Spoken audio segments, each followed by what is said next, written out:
Hello and welcome to the great White North, your destination for the iciest cold takes from the frozen wastelands of the North.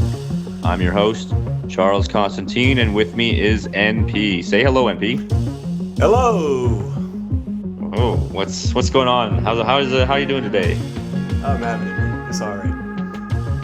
Just a bit of job and same old man type of trouble. That's But but really, it wasn't much of a job and it wasn't much of a romance. So maybe it's just progress disguised as annoying bullshit. sometimes stuff like that happens. And yeah, what can Well, you at do? least I still got this podcast. I'm sure no one will replace me on this. I wouldn't replace you personally. It's good to hear. All right. Um, Well, what's been going on this week? well, I've been building foundations and stuff, like nice. literal ones, not the. Little foundation. That's good. It's good you're doing that. Good skill to have, I bet. Yeah, they don't let me near the trowel. I'm not a finisher guy. I'm more of a screeder. Anyway, Yeah, someone roll for everyone. yep. Yeah, for me, I've been busy, very busy, just going nonstop. Lots of games, lots of going out. Going out with one group, going out with the other group, hmm going out for Gallivanting. dinner. Yeah, just all over the place. Date here or there. I think I have over this past weekend. I've had 2 hours of sleep the one night, 4 hours the other night. Just running low, You did? but I'm here. Yeah, that's all right. You find you're surviving fine without much sleep? Yeah, I'm doing all right. I mean, once you're like at a low threshold, you're just there. You just Yeah. gotta deal with it as it is. So Plus, you're eating all can't those complain. mittfuls of Pervitin. What? You're eating all those mittfuls of Pervitin, eating Blue Jays and such, right? I have no clue what you're talking about. If this is some like reference to something, I don't get it. Our audience will get it. I can't believe you don't. Let's just move on from that comment. Well, Then. yeah. No, here. Over the past couple of weeks, actually, I had some pretty good conversation with just regular dudes, I'd say, and it's just making me, always coming back to this idea that just talk to people and give them permission, um, because I think again we have this notion of normies and then being kind of clueless about things, and it's impossible to red pill the normies, and we just gotta, Or you know, useless. yeah, exactly. And I'm not too sure. Again, it's hard to parse through. Okay, what does normie mean? Whatever. Um, but what it comes down to is it's not about targeting people with certain talking points and like, or trying to propagandize people until Yeah. you wake them up or Yeah. something. It's more about being embedded in real social circles, Yeah. right? Not isolating yourself away from people because they're not based enough or something. Just being embedded in the real world and we say this all the time, just being normal. But yeah, being like a good guy and then having conversations with people. And then you'll find that a lot of people do have real concerns that we address It's being in horrendously our spheres. uncool to browbeat people about politics. It's an absolute bow tie, obnoxious Yeah. nerd trait. And the thing is you don't jump in there and be like, hey, guess what? We Yeah. are, here's this crime rate thing or blah, blah, blah. It's no, you open up the dialogue. And I had this happen the other day. For whatever reason, driving long drive with a couple buddies that aren't really our guys, but just normal guys. And I'm hanging out being a normal guy like myself. Easy enough to do. You should not be too hard. You guys, I guarantee you, none of you listening are big enough spurgs that you can't just be a normal guy. We have And a remarkably spurg-free audience, given the general pool of right-wing people. I think it's the Canadian. no, I think we're doing pretty well on that. I'm probably the biggest spurg, and I'm here, so I can't be in the I audience. think that's just that's just a superiority of the Canadian in that regard. That's probably all. That's what I'm gonna chalk it up to. Yeah, we're just chill. Anyways, I was just having a conversation with these guys, and the one guy was talking about his prospects in work and stuff, and he was saying, you know, he had his architecture diploma, and he's like talking, saying he wanted to get into some engineering or something, but man, the HR departments, he just does not want to deal with this stuff because they just do not, like, he knows he's going to say something wrong, right? Yeah. And that's sort of how he brought up the topic. I know that there's so many of these companies. How am I going to make my way through it? How am I going to have a career that I can hold on to if I always have to watch my tongue? And how fun would that be? It would be miserable. Exactly. So he brought that up in that conversation. Again, we were just talking about work and goals and that kind of stuff. That's how you can open up some of these discussions. Mm-hmm. And then that was a floodgate for me. Boom, I jump in there. I'm like, yeah, no, these HR people and like all of their restrictions on what you can say, it's just not conducive for like young men like us, and we're all white guys. Mm-hmm. Young men, for us to get ahead. And the guy's like, yeah, no, and the other guy chimes in and he goes, well, I don't want to sound racist, but in my company, I feel like every time there's a promotion, it's always the Indian guy getting promoted. And I'm like, well, is there Indians in your upper management? And he's like, well, yeah. I'm like, well, are you being racist, or are you just observing the people, the people picking their ethnicity over other ethnicities? And he's like, well, yeah, I guess that's what's going on. I'm like, well, and don't you see that happening in a lot of different places? Like, don't you see lots of these different groups of people, these different ethnic groups? They're just doing that, and because they think it's okay. And I don't blame them for doing that. Like, look at where we're at, guys. What do you? Obviously, they're allowed to do it. And then I brought up, we talked about the Brampton thing, I think in the George Grant episode. I brought up these ethnic enclaves, and I told them, like, imagine if, white guys try to pull off an enclave like that and just have a place for their own. And they're like, yeah. And all of their qualms about, any sort of racial topic just started to fade away because they got permission to start talking about these things. And, then we went into diversity hires, and they felt like they've got all of those topics. I'm like, yeah, like, it seems to me, is what I was telling them, that, diversity is just, we don't want white guys in here. And that's exactly, like, that's what it is. That's how it manifests. And they agreed. And then we take, you take it a step further, and you just point out, like, what can we really do about all of this stuff, guys? We shouldn't just sit back and, like, not have our group looking out after ourselves and advocating for ourselves. If and they were fully on board. They weren't crying and shitting their pants over me making these claims, because these are things that these guys observe and they experience firsthand.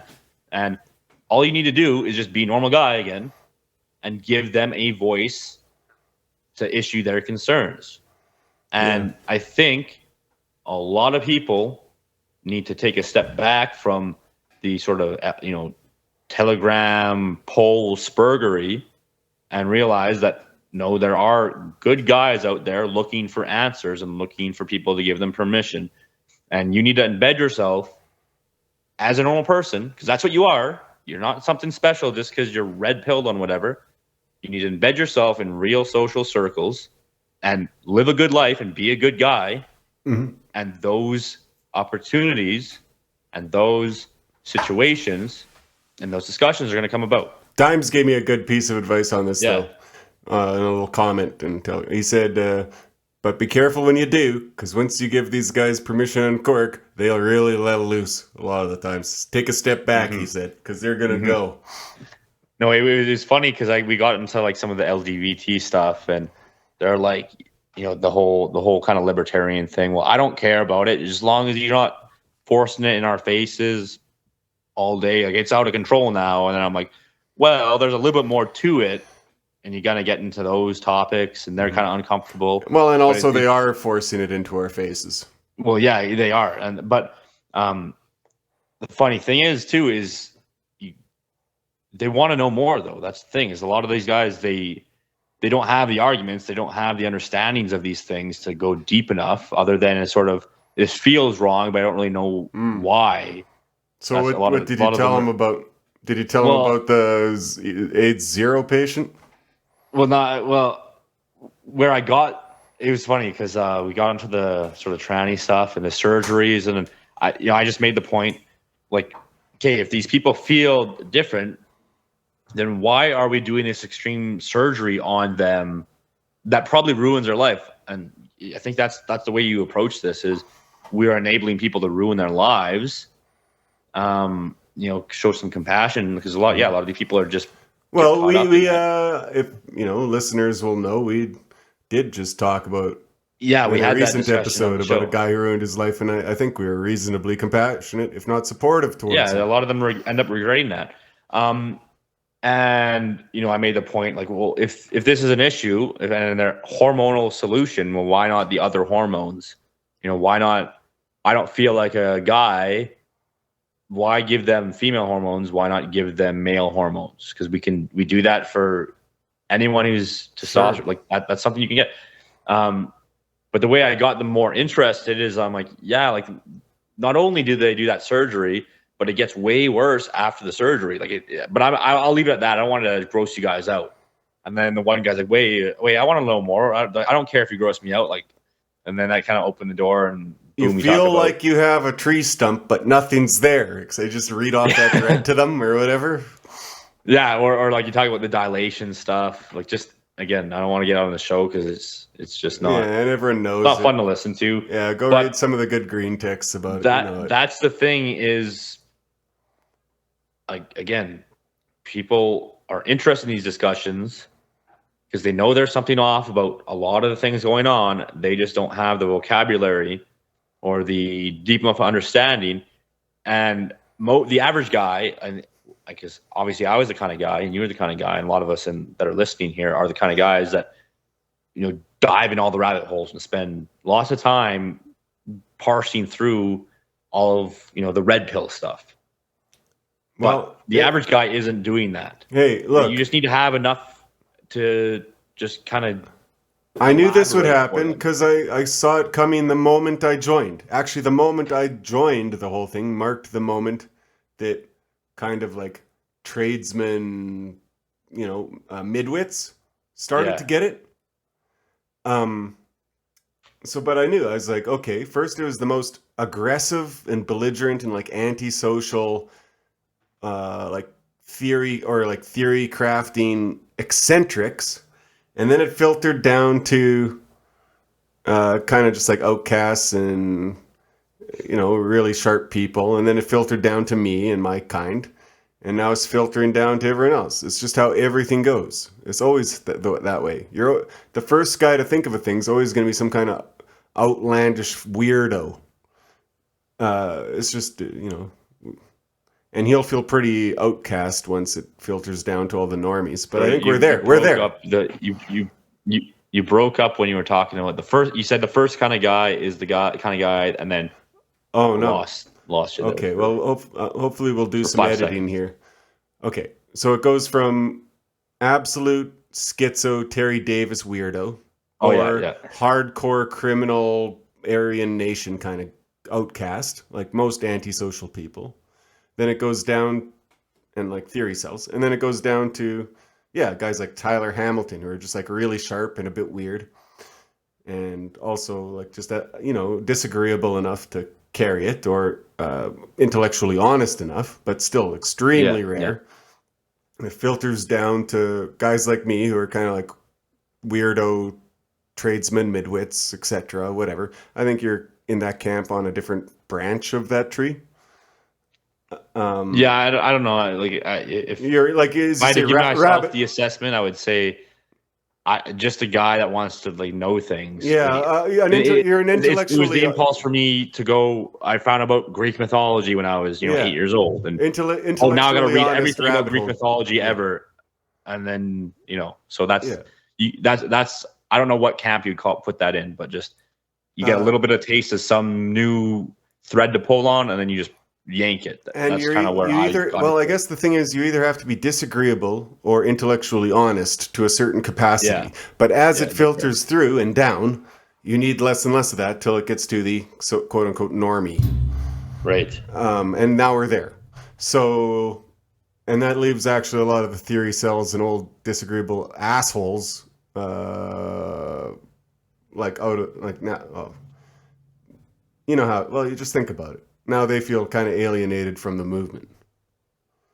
Yeah, well, and that's where I would say there's maybe a point of contention, and that's now that's going to take the conversation a little bit of a different direction. We don't need to go too deep into it, but I would say the theory cell type is not necessarily going to be completely embedded in normal social spheres just because of the nature that they are, but that doesn't mean like they're not doing important things. Like there's definitely a lot that we've taken from intelligent guys that without a doubt. And well, we'll always so need there's first of there's all that sort of there's that sort of alienation, you could say, because they don't quite. Well, I think of a guy like Jim Goad more, who would be really like, or the 1.0 guys, like who are.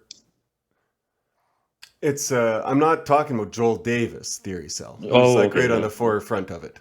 Like he's obviously now he's like an intellectual leader of the current thing.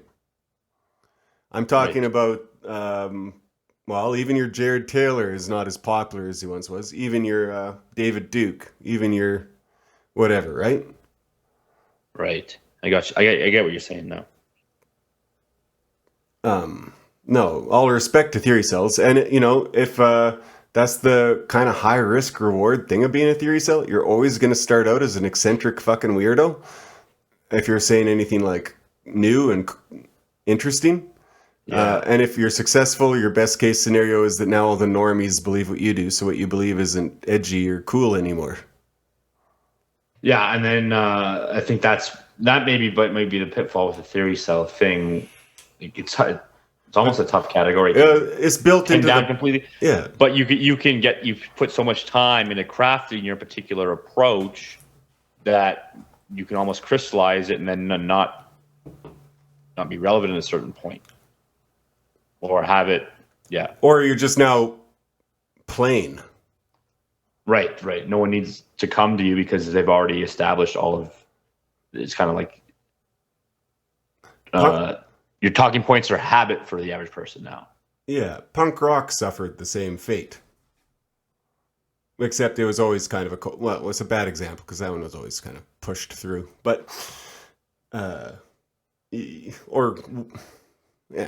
it's just it's built into the pie of reality. There's no escaping this. You can either be interesting and novel, or you can be widely accepted. You don't get to be both. So we should be glad we're now like widely accepted, and we are. Yeah, I think that's what 4.0 is about. Whatever. I heard 4.0 today, and I heard it like 10 times. Interesting. Yeah, I hadn't heard. Yeah, I don't even. For me, I think we can wrap this up pretty quick here, but before we get into our, interview that's coming up next. But I don't even necessarily think it's that important to define ourselves as like iterations of something in that regard, like 3.0, 4.0, 1.0. Sure. Like it's a useful heuristic. That's like saying the 80s, the 90s, the 70s, whatever. But at a certain point, it doesn't really describe anything. And again, 4.0, I don't even know what am I part of. Like, okay, a complete aside. Do you know they went from Web 3.0, which is like Bitcoin and MetaMask and blockchain technology? They jumped right to 5.0. They're saying like they even just skipped 4. They don't even give a fuck. There you go. Well, we can just be 10. Yeah. We're actually it doesn't even matter. Yeah, let's be the 1488. Version 14.88.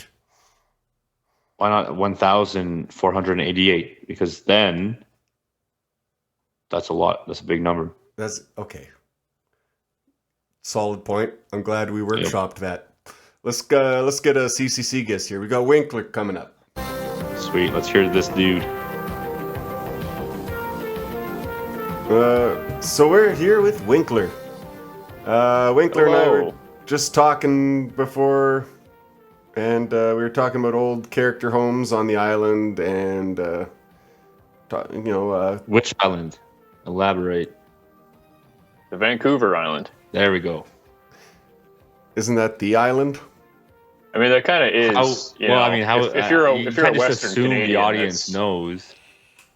They should know. Why would they? I don't know about that. No, they have to. They have to come into our world. I'm not putting my world out to them. You have to come.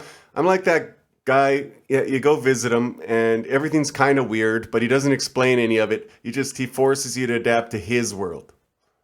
That's no. Yeah, like going to work for an old boy tradesman, you know. Yeah, we were just talking about that before we went on air here too.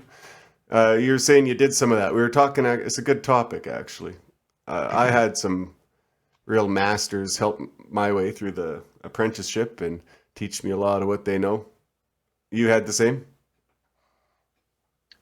Well, technically, I'm not really an apprentice yet. Still technically a laborer, but yeah, apprenticeship is in the pipeline, and it'll be for carpentry. Yeah, so I will have. There's one old guy I work with actually who's really kind of like the opposite of what you would expect from like, you think like old tradesmen, you think like, oh, old grouch, you do something wrong, he throws something at you, but really he's like the exact opposite of that. You know, you do something wrong and he goes like, oh, well, that's not how you do that. Or happens to the best of us, I've heard. Yeah. Yeah. Some of them are like that. Some of them are old grouches who throw shit at you, swear at you. Yeah. Yeah, I remember not trades, but my high school job was, McDonald's. And there was this maintenance guy that worked there. And he had worked at McDonald's doing maintenance for like fucking 30 years or something like that. Like just a real lifer. And he was just the saddest, meanest grouch. If you got in his way, I saw one day those like plastic trays that the McDonald's people have their buns in, that they're ready to throw in the toaster. They fucking threw one at one of the girls that worked there one day. Because I don't remember what she was doing, but she was like in his way, and he's just like, get the fuck out of the way. Wow. Just throws it at her.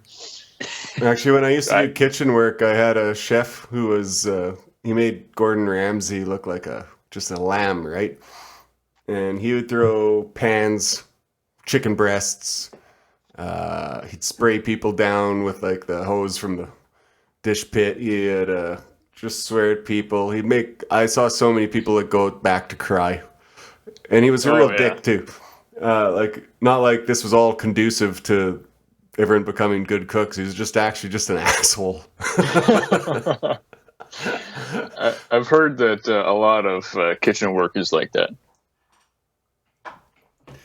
There's just always one guy there that just never goes away, never gets fired or anything like that. But he's just total asshole that just somehow keeps everything running real tight. Yeah.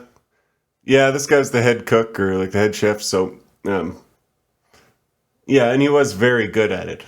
Like, actually, I won't lie. That place was profitable and food costs were low and the food was really tasty and good. Can't fault him for that. And actually, a lot of the staff liked him too. And forgave him for all his terrible treatment of him. So, yeah, I guess you can. If you're good, they let you do it. Yeah, that's right. You can get away with anything if you're good enough.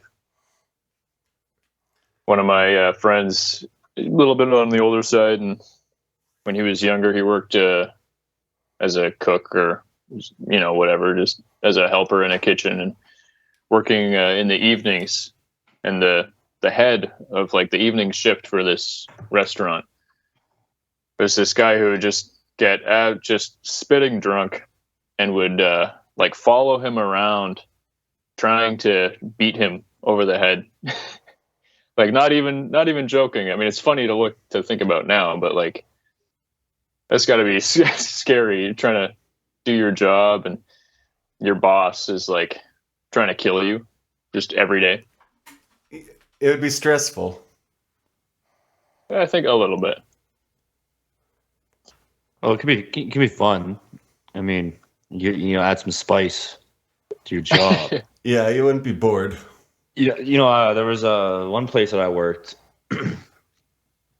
We had these long plastic strips for some of the work stuff that we had to do, and they were really whippy.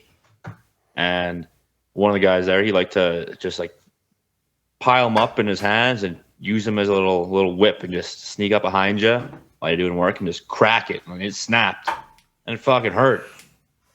And the thing is, he was, again, back to the being good at your job. You can end up anywhere. It doesn't matter what you do. And as the company grew, and this, I found this after I left, but as they grew, they needed to get an HR department. And guess who got the HR spot? Are you the guy kidding who me? loved whipping people with these fucking plastic strips. Wow. Most dangerous employee in the place. And yeah, they put him in the HR spot.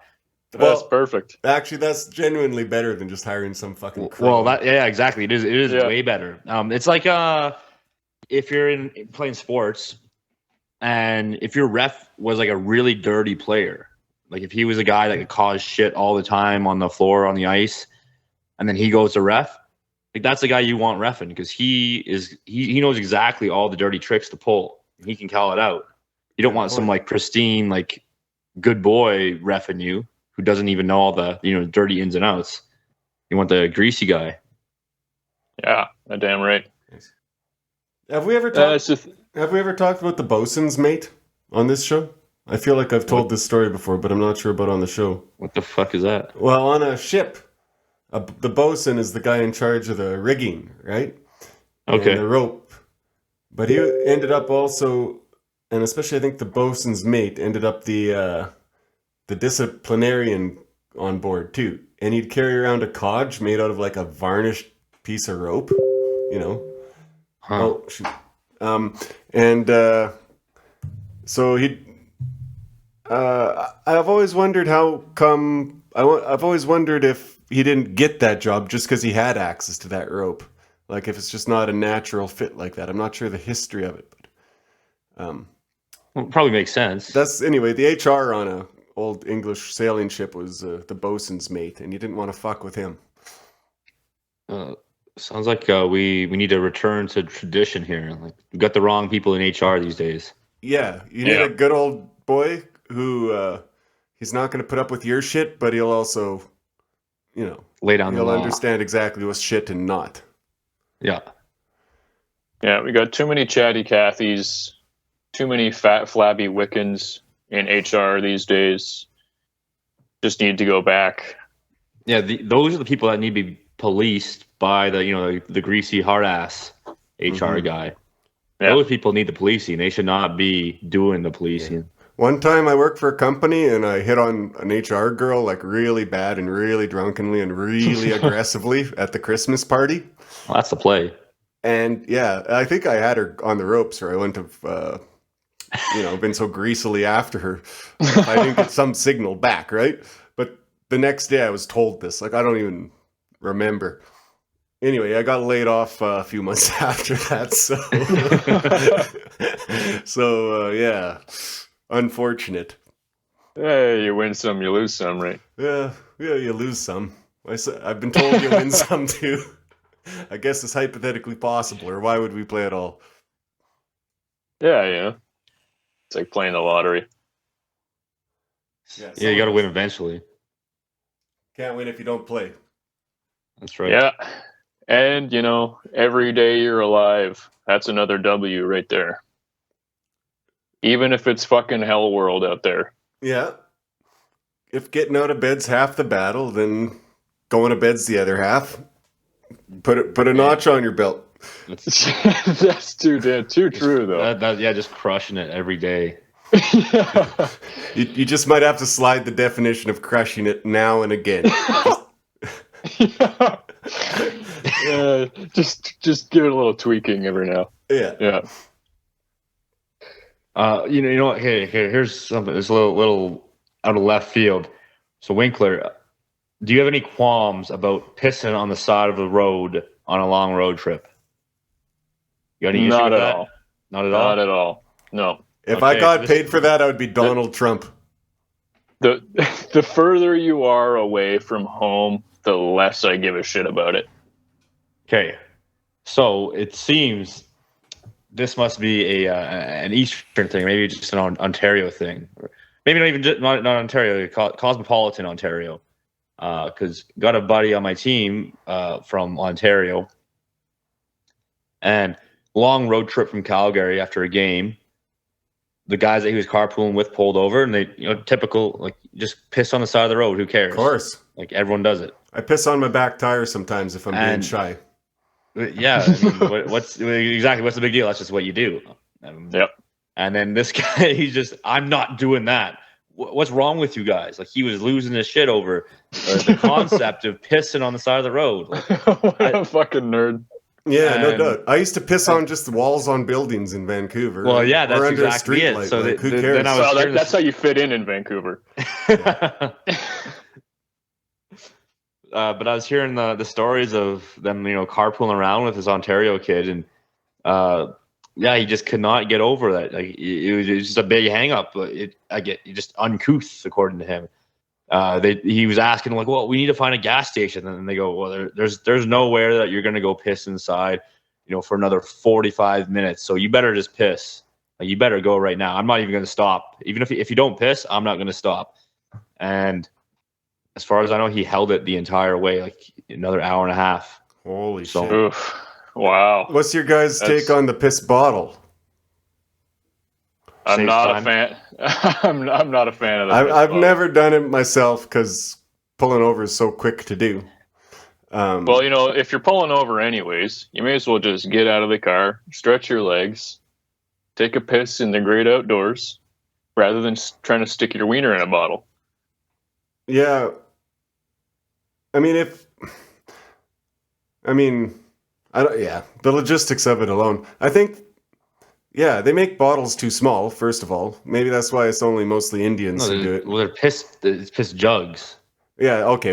For whites, it's piss jugs. That was something I was going to bring up. There's been the occasion where I've looked at a bottle and I've really had to piss. And it's just, nope, the hole is never too big. Or it's never big enough, I mean. Also, the capacity.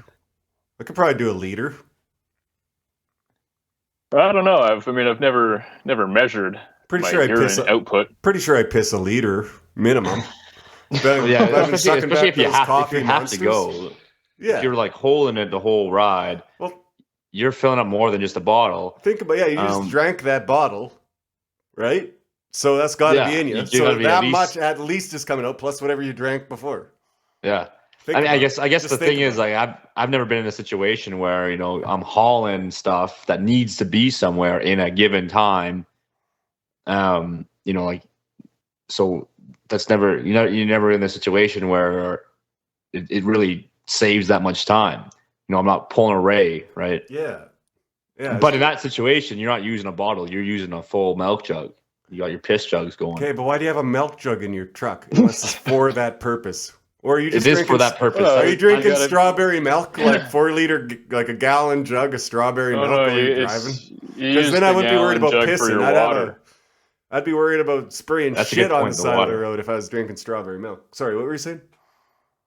Yeah, use the gallon milk jug for your water, Oh. You go mad, and then you fill it up with your water again. Water. Fish piss in it. There you go. Okay, we can have a drinking and driving conversation too, but it's on the air and we try not to talk about crimes. We already had, whatever. Winkler, do we have anything important to talk to you about? It's supposed to be politics or metapolitics, or I forget what our show's about. I'm kind of not on the today. Oh man, I don't know if I can. No, me neither. Just kind of on the politics thing of really, I think the part of the whole 3.0 evolving into 4.0 thing is like kind of just mentally stepping away from like political thinking, at least for me, and more just really getting into living life like fully, properly, boxing, other kind of high intensity exercise, working with my hands, just being with my locals all the time, doing community kind of things like that. I guess just so much more important than, sitting there and well, I find my theory crafting about this if the 15th Reich came about, and it's just. Did you see Justin Trudeau's new haircut? Yeah, no, it's like all that kind of stuff is. Yeah. I'm totally uninterested in it now. Okay. Like, there's obviously like talking about, NS and the Reich. And just fascism in general can be entertaining for sure, and can help you learn like what direction you want to go in. But I think generally you figure out what you need to do, and then you get to doing it. Yeah, no doubt. I know there was just a great big debate in our sphere about using 20th century images and kind of styles and the usefulness of that. And I've caught none of it because I've just been busy with other things. But I'm going to assume everyone was like, nah, don't bother. We just got to forge ahead, right? Is that the QRD? Oh, did you want to get into that right now? We can, I guess. I got a lot to say on what's happened with all that shit. All right. Well, we're going to cut it in two. Topic. Winkler can stay with us, and we'll use it as an intro, too, or something, as another segment. Okay. Sure. So we'll be right back after this imaginary break. Winkler's still with us because I don't know anything about this topic. I know Keith Woods made a video. I know Joel was debating it. I know there's a big debate among all the big brains in the crowd, but I know nothing about it because I was dealing with my own personal shit. So, Winkler, you're filling in for me. Take it away. Well, I also am kind of in a similar boat because, as I said before the break there, politics discussions have kind of become boring for me because I'm just... Okay, this is perfect because I never know anything about the topic. But this time I know even less.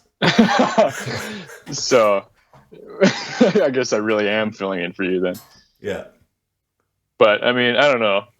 But the question was, should we use or abandon 20th century symbols and aesthetics? I think, well, I don't know. It's kind of tough. I think they're definitely still usable, like at least the themes of them, right? Like if you think about music, right? If you're writing a melody, you've got like a full melody, which is the really recognizable thing. But then there are themes, portions of it, of the melody. Themes and motifs that can definitely be pulled, right? Like you couldn't get away with taking a melody from one song, putting it in yours. That's, copyright infringement. But you can absolutely take a theme or a motif from a melody because it's just part of it if you really like it and you can use it, right? So uniform designs, things like that. Even just like the general vibe, I guess, for lack of a better word, can be really good. Like almost like the outlook of the propaganda you want to use, right? If you want to mirror that like heroic, NS propaganda, absolutely. But you still have to make it your own, and you have to kind of paint it in the colors of your own people. That's pretty much where I stand on that. What do you say, Charles? Yeah, well, I think that's a decent way to put it.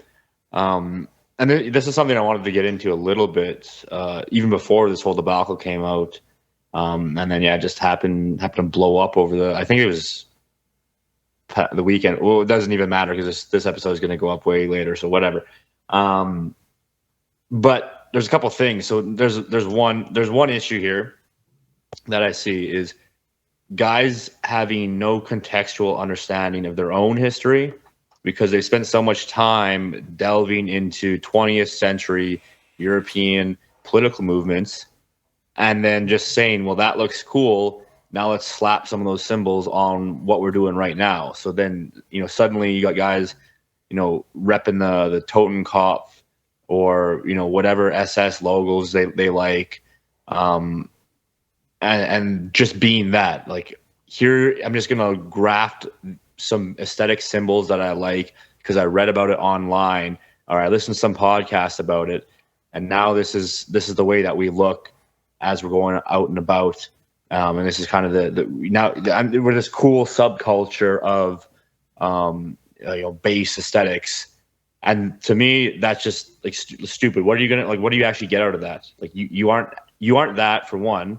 Those symbols came out in a particular situational context, and they only have meaning in accordance with that context. Number two, you are completely foregoing the identity that you have had and that you are a part of, because you were never taught. And like, again, this is just the state that we live in, where our history or our education doesn't really give you that your traditional identity and a continuation of your history. We've lost that. That's I get that, but the only thing that seems to be available to people as they come into this kind of sphere is just distilled NS stuff, divorced from its context. So then you see that popping up, and I think it's pretty meaningless, and it leads people down the wrong direction. So then where this whole debate actually comes from is guys saying, well, it's not good that if you just focus on one movement in a completely different part of the world, and then you stick to that as your identity, and you say, well, and especially we're talking in the American context, for example, the content that we see, and I think you see this in a lot of the thought leaders or podcast guys, there's lots of content for Americanism or like American patriotism, conservators, all that stuff. For instance, maybe what Patriot Front kind of borrows this aesthetic from? Well, yeah, like we can kind of get into that, but you see certain aspects of these people that have that content for Americanism or whatever you want to call it, and they reject like these notions of their history. Here's all these Jews that are involved in the history, so we're paused. We can't use American patriotard aesthetics. These people are dumb. We need to redefine. We need to start afresh. But then they end up starting afresh with only like, okay, here's Hitler and he's cool, so we'll go with that. I mean, so that's kind of like the critique is not to say Uncle H isn't cool, but to say that that's beyond the point. That's a different country. That's different people. Who represents you, and who are you? Like, why are you sticking with who someone else is? Start with who you are, and then let's work from there. That's sort of where that framing the debate got going from.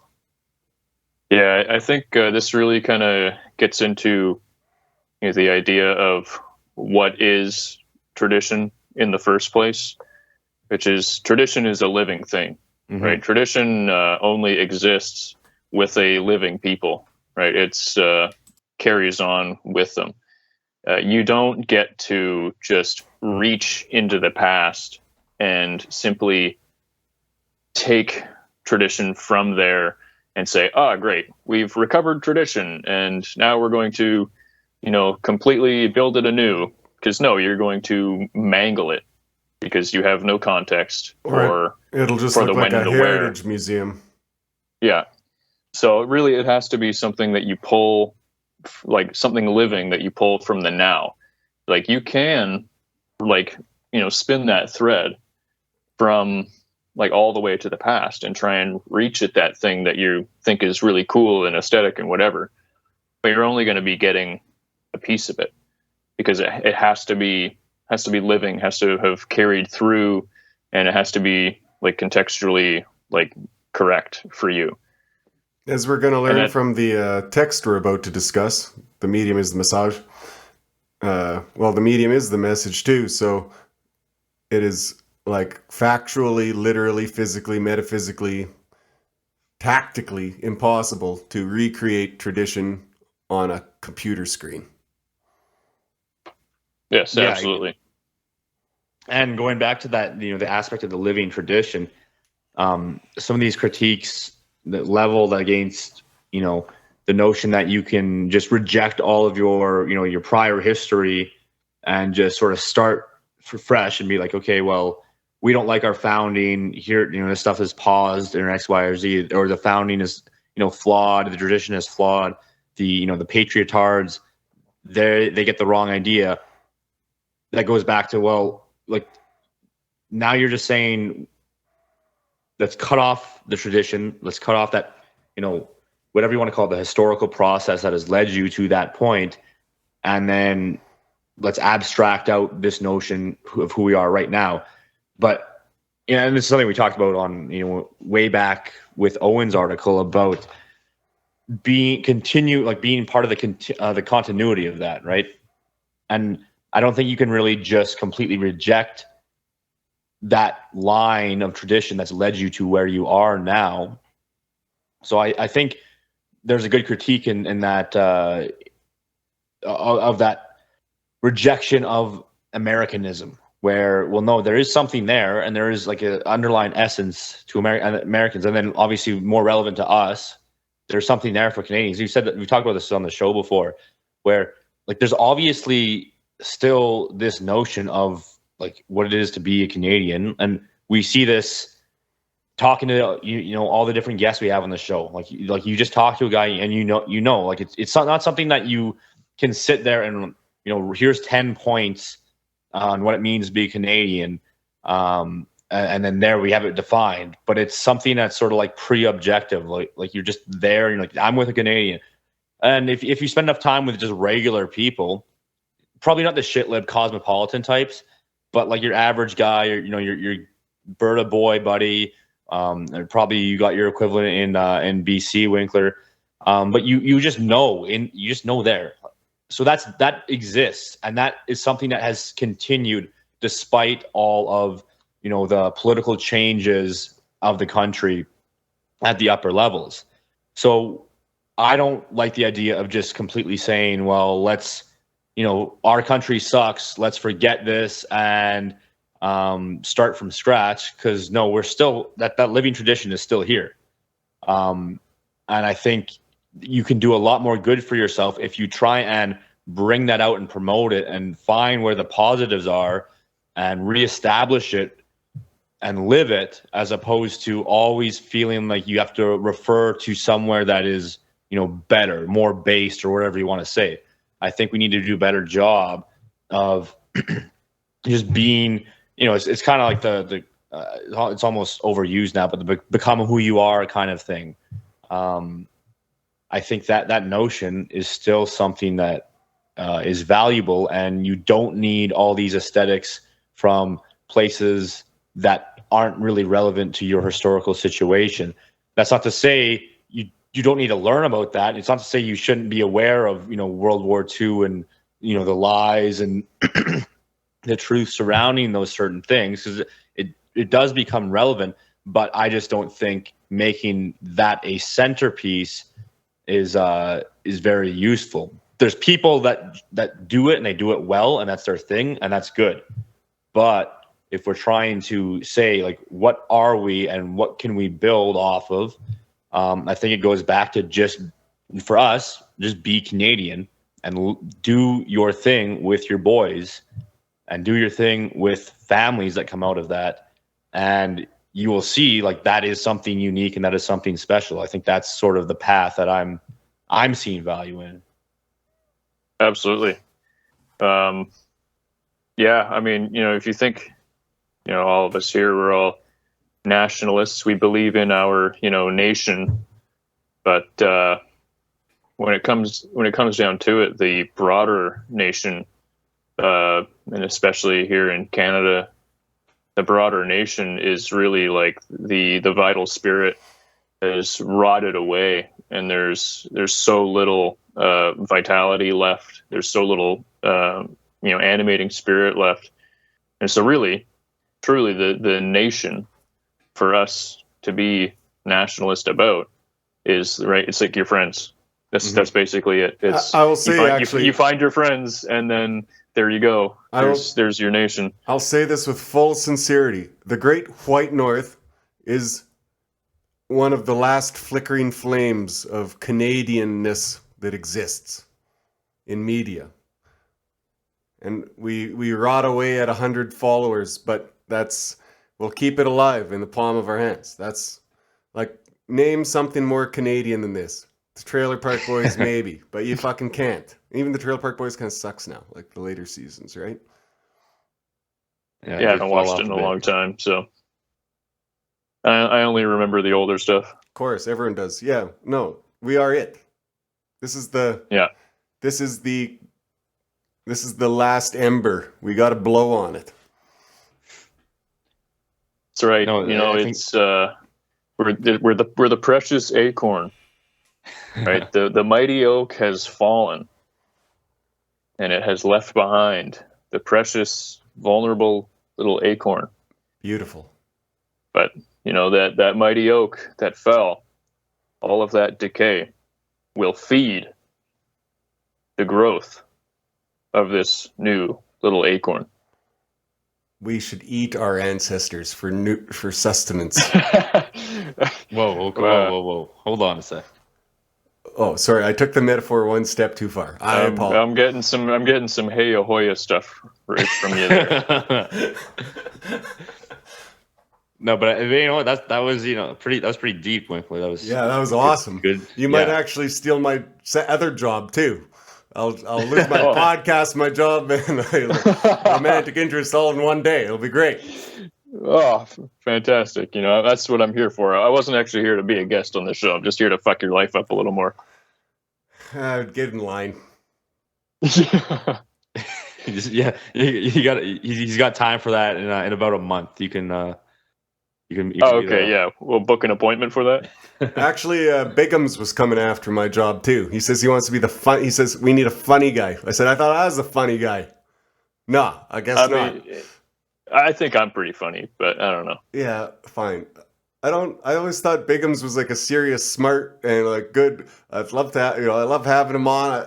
You'd be great. You'd be a good addition. Even I'm shocked. I'm shocked and appalled. God damn it! I'm the funny guy. Yeah, you tell him. Yeah. Go off, King. Yeah.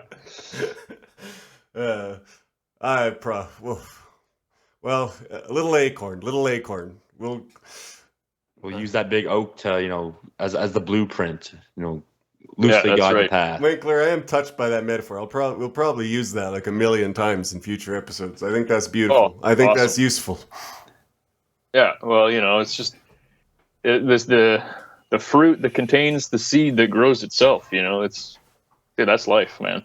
Damn. I am all about the symbolism of reality. That is what reality is. Reality is symbolic relationships. Doesn't get any more fundamental than that. No, I'd agree. It's almost Jungian in that sense. Like that's what he was on too, wouldn't you say?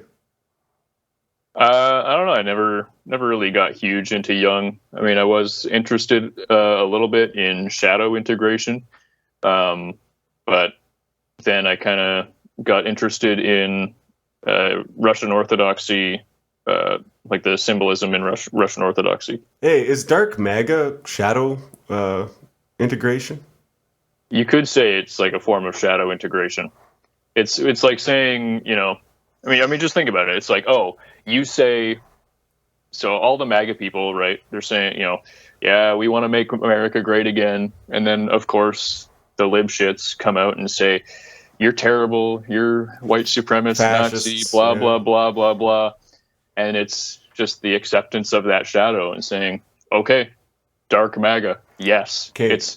That's what it is. It's yes. Adding it to my mental notes to get Josh Neal back on to talk about dark MAGA is Jungian shadow integration. That'll, that's a good topic. Look forward to that in the future. It'll probably never happen because I'm drinking and I don't actually take notes. Charles, do you have anything more to say about? Well, I guess just to wrap that up, I think the main takeaway is, we have to recognize that as Canadians, we have our unique situation. And when I look on to what's going on in those debates with like all these, the different American nationalist types and, all the guys involved in that, and fighting over what's good about the founding and what's not, and what's American identity. I'm glad, like, we don't need to involve ourselves in that stuff. We can just be Canadian. I think that's one thing we should be focusing on, is to just be us. And if those guys, let those guys do their thing. And I'd rather not have all these, fights over, whatever people have issues with, because guys are getting real heated. And again, I'm not going to toss names out. It's just, that isn't great. And I don't think Canadians need that, because I think we do have something unique and we can grasp it pretty well. What guys need to take away from this is focus on what we are. It's great that you're red-pilled on everything, and that, you think, certain 20th century European regimes are cool. And there's, it's good that you know about that stuff, and you don't have to just drop it, and you don't have to disavow any of that. That's not what I'm saying. I'm not like, okay, you watch your optics, but what I'm saying is we have our own thing too. And if you can't shift your focus to what we are and do that work, and you're just stuck talking about, the comfy book all the time, or, what one guy said about Jews in the 20th century, and that's all you can refer back to, then there's an issue. And we need to be able to work with something more than that, because our context is different, and we have something now in the 21st century. So take that next step and move beyond it, because you just being an internet Telegram Nazi isn't very useful in the long term, right? It's, again, not disavowing, but take the next step. There's more to it, and there's more to us as Canadians here. So that would be the main takeaway, I'd say. Well said. Yeah. I think one thing for all these loons, getting into heated gamer moments with each other. Except Loon, arguing the actual guy. Yeah. Like at Loon, he's still cool. But go on. Yeah. Something for them to look into here would be the parable of the sower, right? Is when you're spreading your seed out, not your seed, you keep that retained, brother. You keep that retained. I really got no fucking choice, do I? But when you're spreading seed out on the field, there's the seed that falls on the wayside, right? And that gets picked up by birds and whatnot, and gets trampled underfoot. And that's not the seed that you want to invest in, right? You don't count on that seed at all. It's on the edge. It's marginal. You don't worry about it. It's going to get picked up by some spirit or something like that, and or get trampled and forgotten about. You care about the things that can actually grow to bear fruit, and that's it. Well said. Yeah, a lot to think about there. All right. Well, we're going to say goodbye to Winkler, and we're going Bye-bye, lads. It's been a pleasure. It was good having you. Thanks for Appreciate filling in these darkest of times for old NP. Hell yeah. Hey, the darker the times, the shiner. Holy fuck! It's late, man. The darker the times, the brighter we shine. There we go. I got it. Nice. Oh, that's awesome. This guy's got everything. He's got a line for everything. Okay. Take care. Good night. See you, buddy. Good night.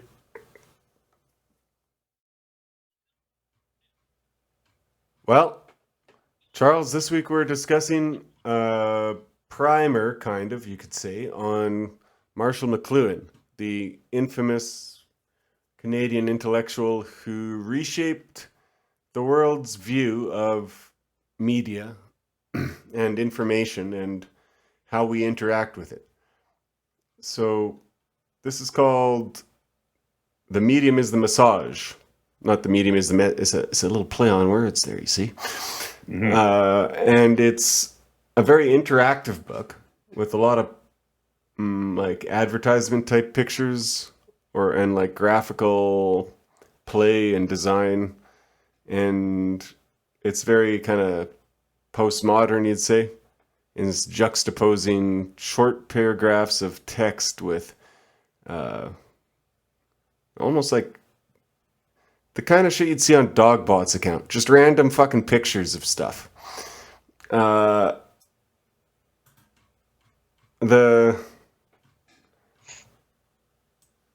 Marshall McLuhan, for those who don't know, in the 60s was, I think he was at the University of Toronto. No. What's the famous university? McGill? Maybe. Screw it. You know what? I should probably maybe I'll look this up and do a Canadian Heritage Moment segment for the show. Anyway, who gives a yeah, but or whatever. What, to you, Charles, what is Marshall McLuhan's central message? Well, I think the first thing to address, from his previous texts, one of the core ideas is the medium is the message, right? And his concept with that is that it is not the content of the message that shapes the opinion, it's how it's delivered. That's kind of what he's driving home at in a lot of his ideas. And so it's there's a big difference between something delivered in this propagandistic style, and it could be a false message, but if it's delivered the right way, that's what's going to stick.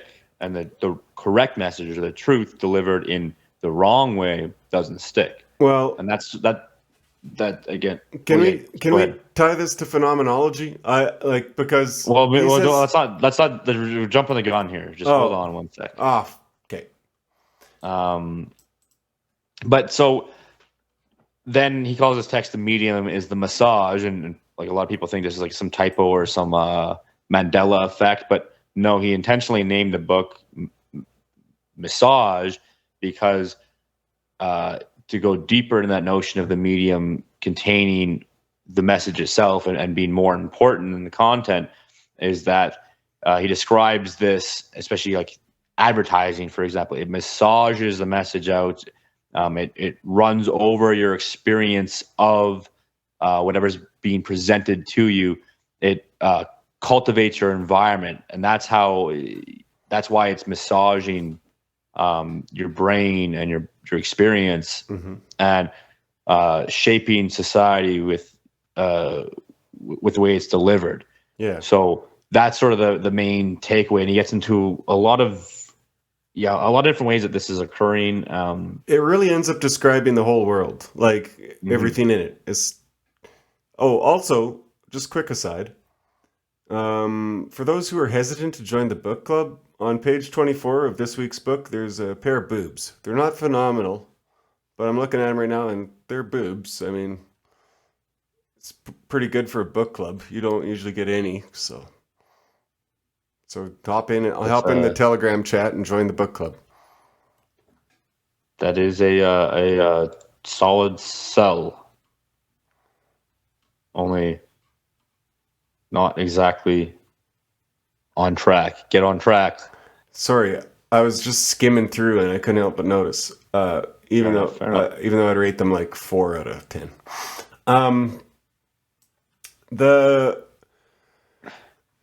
He says, I'm not sure if it's in this or the one I read in college, it's all blended together, but he says that the chair is an extension of the butt, that like images are an extension of the eye. I know that in the like science of perception, they have this notion of affordances, where like we shape a handle like a handle because it's like a tree branch. You can grab it, you can grasp it. It talks to the hand. To a button is to be pushed. It's shaped as such. An affordance, right? Is that? Yeah, I think that's like a Heidegger thing, I believe. Yeah, that's what I was thinking. It ties into phenomenology like that, right?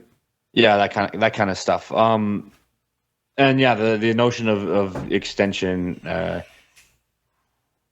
mean, you could put that in the example of like you're wearing a hat, and now the brim of the hat comes into your schema of how you operate the world, right? So you're not just, the hat's just not a separate thing sitting on your head. Like now you're operating as if that is a part of you, and you take that into consideration when you move around the world.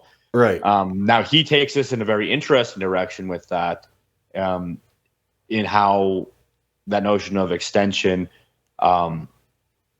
being integrated with how these advertising. He's very big on the electrical, like how electricity enables all of these messages to be around the world instantly. Yes. And now you are engaged in this, how bi-directional interaction with these messages that are coming at you instantly, and now it's shaping you. You're extending yourself into them because they are always present to you. Now he's talking about this long before the internet. So the internet would have wrecked him. I don't even know like how he'd start to. Everything he says seems to almost predict the internet. Yeah, as far as electric communication. The kind of stuff that you're writing, you're like, well, you're sitting at a computer reading this right now, and you got your social media on the side, and you're like, well, he's describing exactly what this is. Like it fits even better than radio or TV would have fit for when he was at the time he was describing it. So it's incredible that he's touching on that, because one of his key takeaways in that notion of instantaneous, electricity providing you that instantaneous messaging of all information being available to you at once, is this is what creates the notion of a global citizen. Like your family is the whole world. He says the family circle has widened, the world pool of information fathered by electric media, movies, flight. It surpasses any possible influence mom and dad can now bring to bear. Character is now no longer is only shaped by two earnest, fumbling experts. Now all the world is a sage. So he's doing a little play on words there. But that is exactly one of the things that we face today, far like tenfold more than what he could have imagined in his time.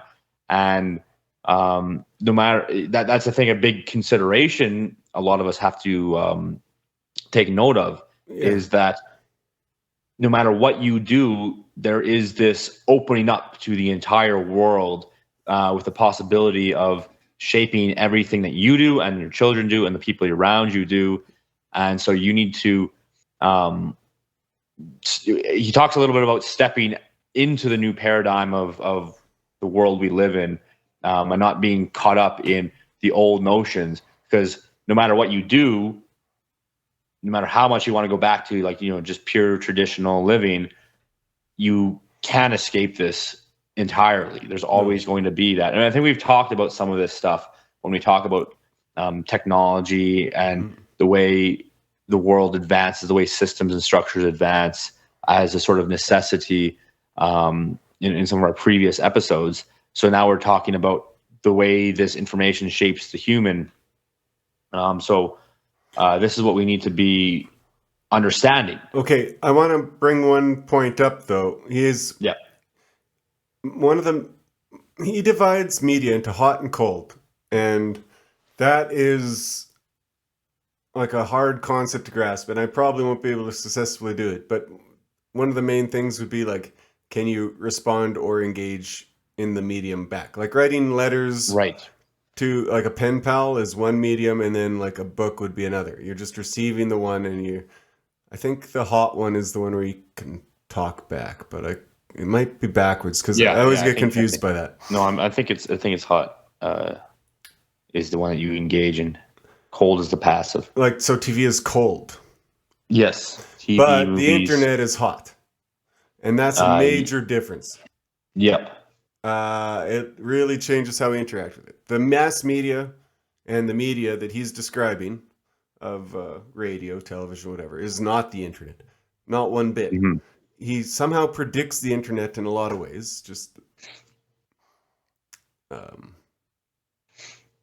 maybe because they're both electrical, and so they do share a lot of qualities. But and I think he would have been able because this is he's an absolute master at looking. Well, we're looking at the world through the way he showed us. Wow, incredible. But the would he be able to predict something like this de-evolutionary technology? So that's exactly what I wanted to get into next, because this is similar to something we were talking about with George Grant and this notion of I think both of them would have had more of a notion of everything centralizing and globalizing and tending towards that direction. Computers will be size of buildings. Yeah.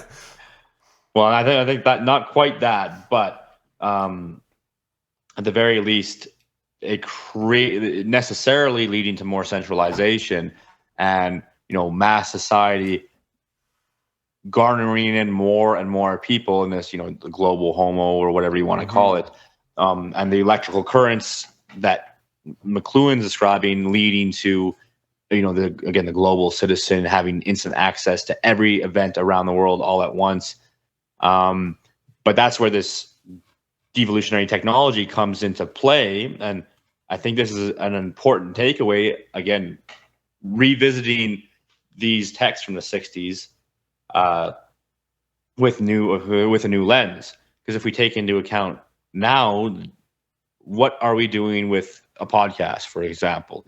Well, we're sort of stepping away from the mass media and creating our own messages and our own mediums to contain the messages, and allowing that, giving us access to our own personal approaches to how we want to be shaped. Let's examine this podcast briefly as a form of media. Sure.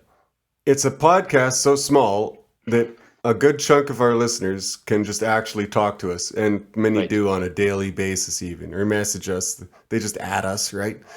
And can be sure to get a response. If you have left a comment on this YouTube video, you've almost certainly got a thumbs up from me. It's direct interaction with the creation, but still you're listening to it like a radio program of old. So it's a radio program, but you've removed the boundary between, so it's much more like a conversation, but it's neither of those things. It's an entirely just new medium. Right. If you expand it and we got 1 million followers, then we'd have parasocial relationships where you might get a thumbs up and we'd seem like your friends in the same way, but we'd be like PewDiePie and you'd be like, no pictures, please. I'm sick of that.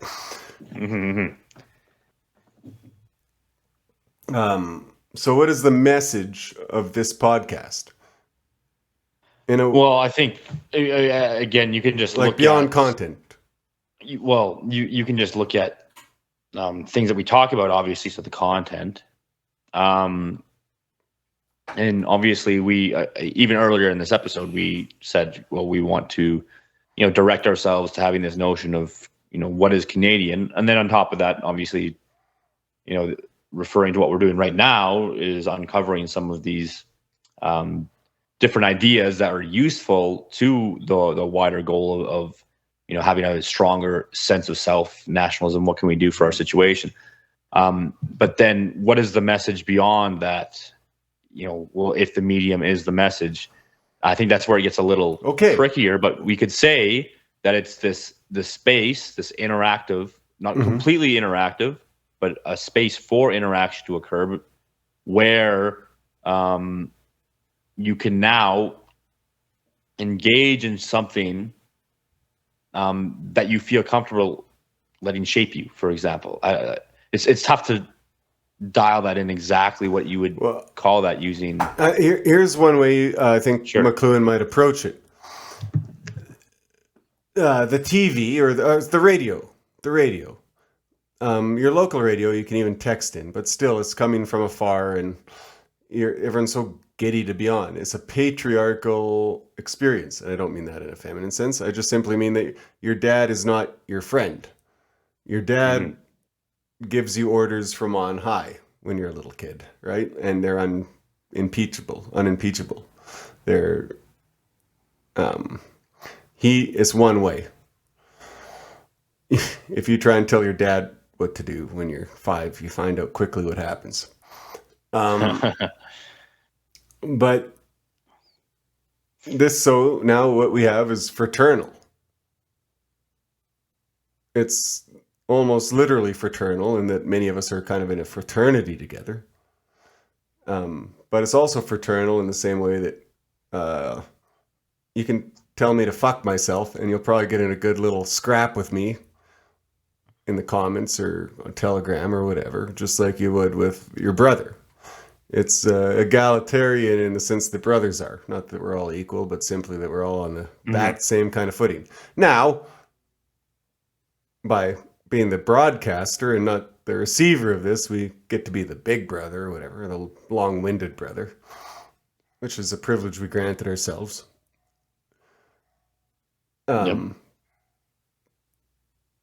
But it's entirely different than a radio show.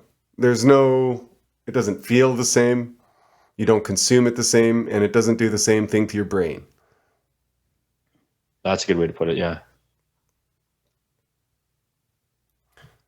Oh, here's a little passage that relates directly to what we were talking about before, vis-a-vis malcontents and stuff, starting our movement and now kind of moving away. But he says, the poet, the artist, the sleuth, whoever sharpens our perception, tends to be antisocial, rarely well-adjusted. He cannot go along with currents and trends. A strange bond often exists among antisocial types in their power to see environments as they really are.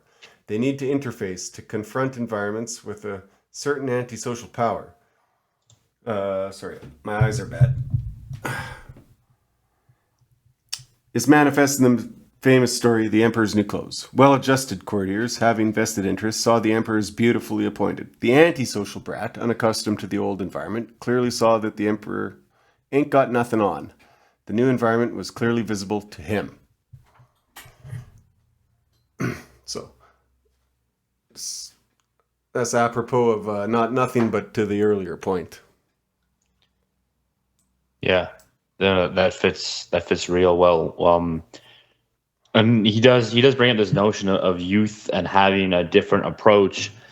Now, I think where he might have fallen short almost is that like in his time, those youth of that day didn't really manifest in the way that he was talking about. But I think as things have developed with the internet age, we will likely see the change, especially again now taking into this notion of devolutionary technology. And to bring another quote from him, what he says is the youth of today are not permitted to approach the traditional heritage of mankind through the door of technological awareness. This only possible door for them is slammed in their faces by a rear view mirror society. Oh my God, that's the actual act. That pertains even more to the whole topic we were just talking about. And that one really got me when I first read that. Yeah, I remember that one too. I'm glad you brought that one up. Yeah, boom. Nail in the coffin. Sorry, Striker.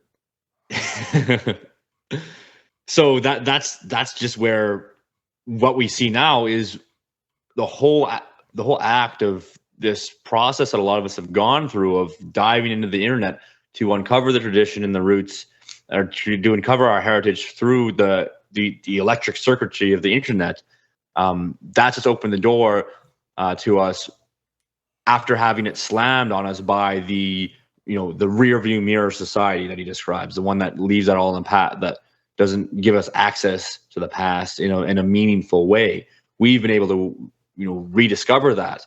And now we have the mediums at our fingertips where we can promulgate that and build our own networks, and now start shaping things and rediscover the continuity with the past and the traditions, and then build a new tradition or continue the tradition in the new light of all of that.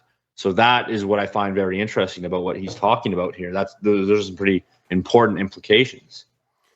What do you think then of the CBC as a conservative effort to preserve, Canadianness?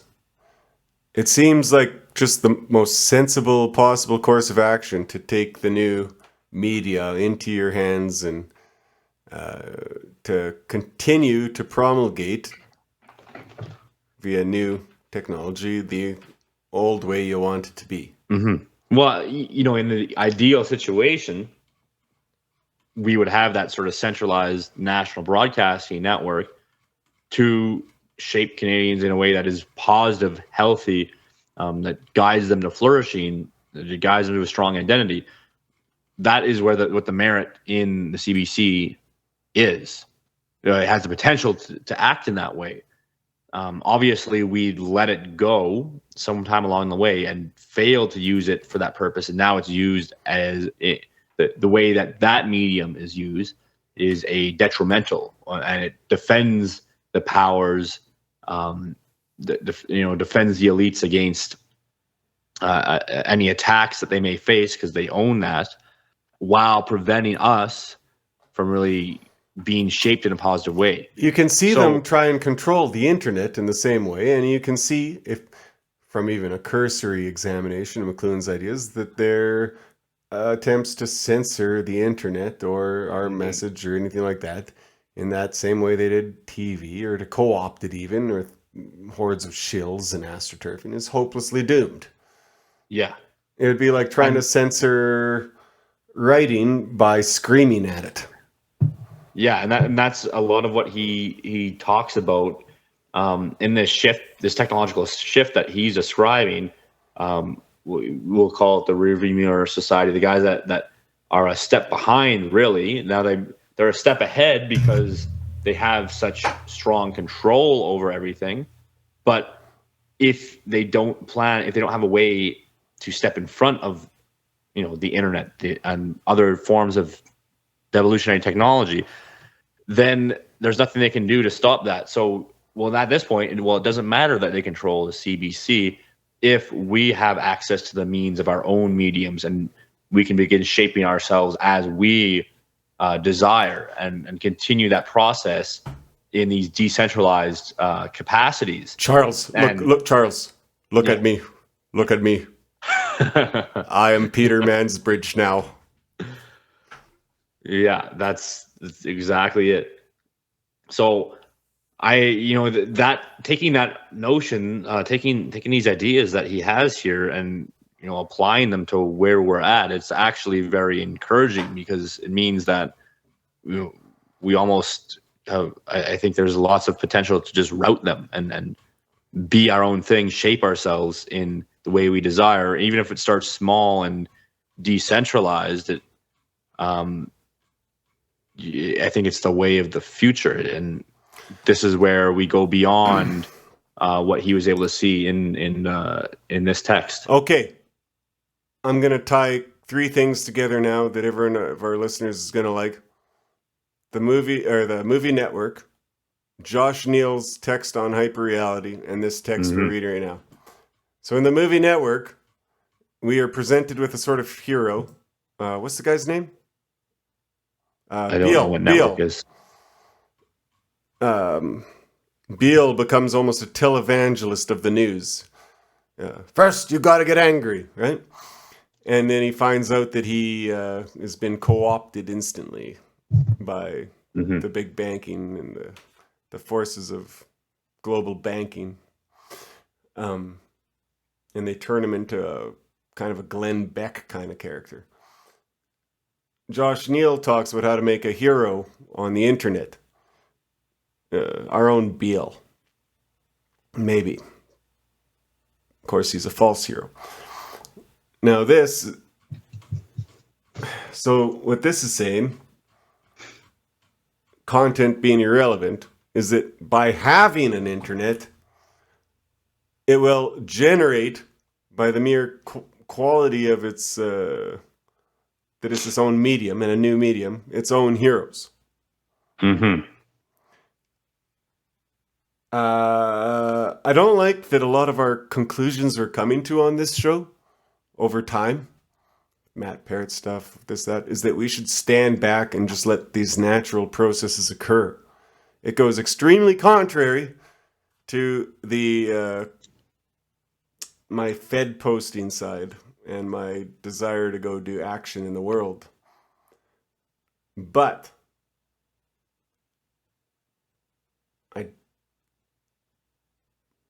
I'm not sure there's any standing in the way of the basic, like, it's like if gravity shifted. You wouldn't be able to go protest that. No. You'd have to find a way to live in that new world. That's right. The internet, post-national order, fucking Tinder, all these things are, or birth control. Jordan Peterson makes good points about birth control. Say whatever else you will about him. These things are fundamental Mr. Beale, they're fundamental shifts in our world that we have to adapt to.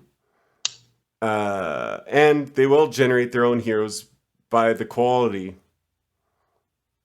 of what they are, by the fundamental forces that they exert upon us and that we can exert upon them. How do you be a good man, then, in the age of the internet?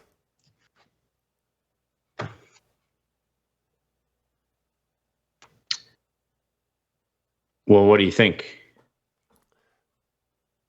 If the gravity shifted, I would glue my sofa to the roof or whatever, right? I'd move up there. And I'd I'd make sure I didn't fly into space where I couldn't breathe. The internet, what has it shifted for us then? Let's look at that through this. It lets us bitch out Seth Rogen. Being a good man on the internet means bitching out Seth Rogen, I think. Why? Because you can, and because he deserves it. And it brings him down to our level. Where he always was, but that the past medium of him being on TV or movies gave him sort of false authority. Yeah. So the internet's about tearing down false authority, first of all. The authority you get just by being granted access.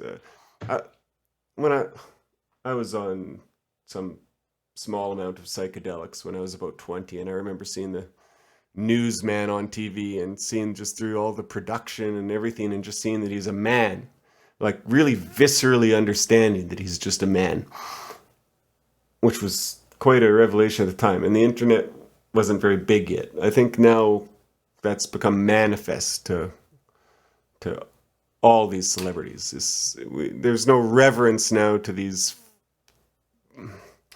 fevered egos. So that's part one. Part two would be to take the advantages. If gravity shifted, I guess it would be really cheap to move bricks around. So you could build some fucking cool pyramids or something. So we should take the advantage of it to connect with our brother, which we're doing.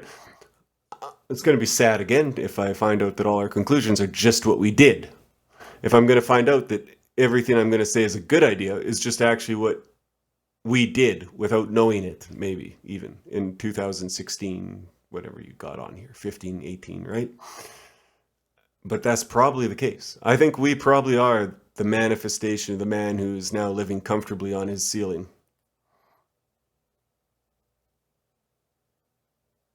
Oh, sorry, I was muted there for a second. That's an interesting sort of way to put it, because what we're kind of getting at here is that being in the know and diving into the internet space to the full extent that you can gives you access to, again, these different styles of medium and the potential to create another form of the electric circuitry to shape and build that extension of the people that engage in what you create. So that kind of being there is being that step ahead, you could say, I think, in his estimation.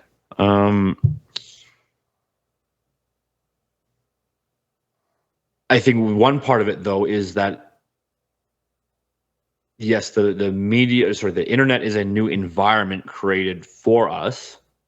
But then another aspect that we should take into account is that there's this broad environment of the internet, but then there's the actual environmental spaces, you could say, the maybe subcultures or subspaces. Sure, like these dog different Twitter or spheres. something, whatever. Yeah, environmental spaces, environmental spheres that have been cultivated within the internet. And this is sort of what he's talking about when he talks about the environments created by media. And now, so of course, he's talking about environments created by the media that are in the style of television, movies, and the news. Or even print media or whatever. Yeah. Well, he says this. Well, the actual quote is, "The classroom is now a vital struggle for survival." Oh wait, hold on a sec.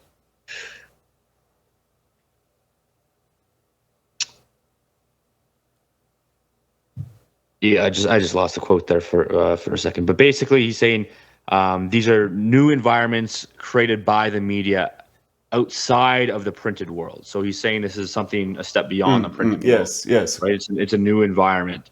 And then so obviously that context is just media, movies, and news. But now the internet is also an extension of that environment, that electronic, the electric circuitry.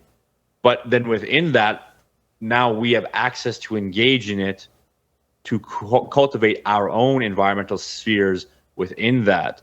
And that, having access to that, is how you can shape new men and new virtue, and take those steps beyond what just pure TV and pure movies gave you access to. So that's sort of the, being ahead of the game kind of thing. Do you know what's a really interesting, actually probably the most tangible and interesting manifestation of this is, now that I think about it?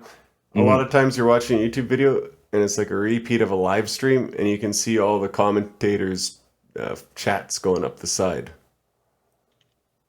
It's the medium is not just the presenter, but also everyone who is watching its thoughts and views. Yeah, and opinions. That's actually a really. But also really the commenter or the podcast or whatever was responding to that in real time. So temporally, it's just that would happen. Here's how temporally it might go. Before you'd have a TV program, and then someone would write a letter to the editor and be like, "That was disgraceful," or whatever. And so that's still instantaneous, according to Marshall McLuhan, and it is in a big way. But now it's so instantaneous that time has collapsed completely, and the presentation and the response are simultaneous, which actually is another thing he says in this book. He says time and space cease to exist because of the nature of the instantaneous. Now, obviously, that doesn't. We still have time and space, obviously, but he means within the context of these electric spaces. And one of the things he says, I think he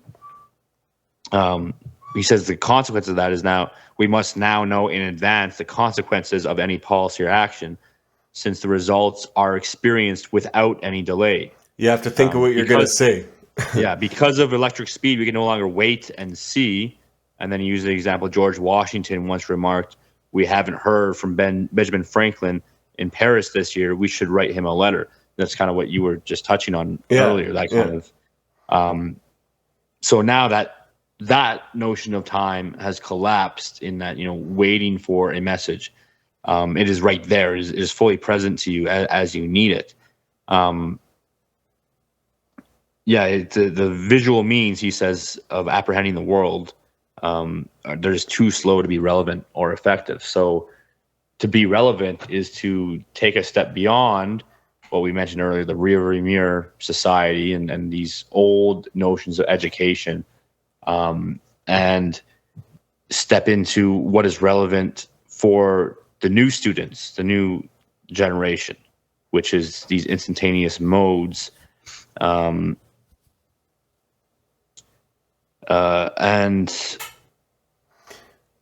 do you know? Here's another aspect, and an unfortunate one, maybe. I remember this from way back when I was still listening to Paul Joseph Watson. But he commented about the new media of TikTok and how Zoomers didn't care about their online accounts, like you and me, we have our identities attached to our PFPs and our names. They don't care at all. Like, they'll literally just throw a TikTok out with, no accreditation. This turned out less to be true. TikTok evolved away from what he was describing, but I think in general, a lot of this Zoomer media kind of is moving that way, where you can move from site to site, medium to medium, seamlessly, and never have any sort of ego attachment to what you are either consuming or producing. Yeah, that's an interesting point, though. With the TikToks, just blasting yourself out there, but it doesn't even have to be tied to you. It is just sort of. I mean, some of these TikTok people, I'm sure there are some like fully accounts. Just like, I guess there's some name fags on 4chan. Yeah. But some of them are just like a persona, blasted out there, that they just extend whatever they want into it, when they don't care, and then they dive back into the real world. So it's kind of like this whole new avenue. Now, I'm not going to advocate, jump on TikTok and be who you want to be or some weird thing like that. It's just an interesting. Well, it might present avenues. Like, there's probably, I've seen my Zoomer cousin sends me now and then some real based TikToks of a guy, and I'm too old to get it. I think we're probably already behind the times, I guess is what I'm saying. Like, at least in that regard, yeah. Yeah. So if you were to predict where it's moving, would you say Paul Joseph Watson's prediction in, I think, probably 2015 or 16 would have been correct there? That we will end up with like zero name, account, ego, like with personalities, zero personalities? Or do you think he's already been proven false by the fact that TikTok has those? Well, what exactly did he mean by that? Like, well, no name tied to any of these TikToks, or they don't care at all and it's full. Well, I guess the whole TikTok thing is that like 90% of them are just a whole person. Like, that's all it is. Mm. That's how it's manifested today. As far as I can tell, it's. Do Zoomers have? Would you say that Zoomers have more flexibility on the internet, or more willing to go site to site, or anything like that? I think that might have been proven false too. They seem. I don't think Zoomers are wide. Like, they're obviously not on Facebook. They're probably a little bit on Insta. They're probably majority on TikTok at this point. And also, like, nothing came to replace TikTok since then. Whereas probably Watson was assuming there'd be many of these, and there were actually more at the time. Don't quote. It felt more like there was all these new kind of sites and new kinds of forms of Pinterest. Well, I mean, those are all the same sites that are just still here today. Yeah, so it hit kind of a stagnation in that respect. It doesn't mean he was wrong long term. It does mean he wasn't proven instantly correct. Maybe, do you think that the notion of a person, or like of a character, like, I guess we're characters as far as media, like we have faces, kind of PFPs, and we have names. Do you think that will persist long term? You mean like anonymous internet identities? No, I mean the notion. I think now the internet's characterized by anonymous internet characters or identities, whatever. do you think even that will go away and it'll all be almost a LJ like just amalgamation of info not tied to any person? No, I don't really see that. Like, there's gonna always be people that are just have public profiles as who they are. They're just normies are never gonna be anonymous. They don't get that. They don't get why they would need to do that. And furthermore, almost the opposite came true. The character asserted itself through that, and that people like a character, like they like to attach their internet consumption of all this random media to a person. PewDiePie might talk about this or that or any damn thing, right? And does. And they go and watch him for the character, for the personality, this parasocial kind of relationship. The character actually becomes more important than the content right there. Yeah, that's actually a good example. Like, people don't care what he says. What PewDiePie is it? Is it his meme videos or is it his reaction video to something? He did one on Play-Doh, I think I saw not long ago, or something. They don't actually care. Yeah, exactly. Again, the content doesn't matter. It's who is presenting it. But I think the key takeaway there is not necessarily like that there's a set way that's going to manifest. There's going to be people that have that are just the personas as a person. There's going to be anonymous. I think those things will always persist.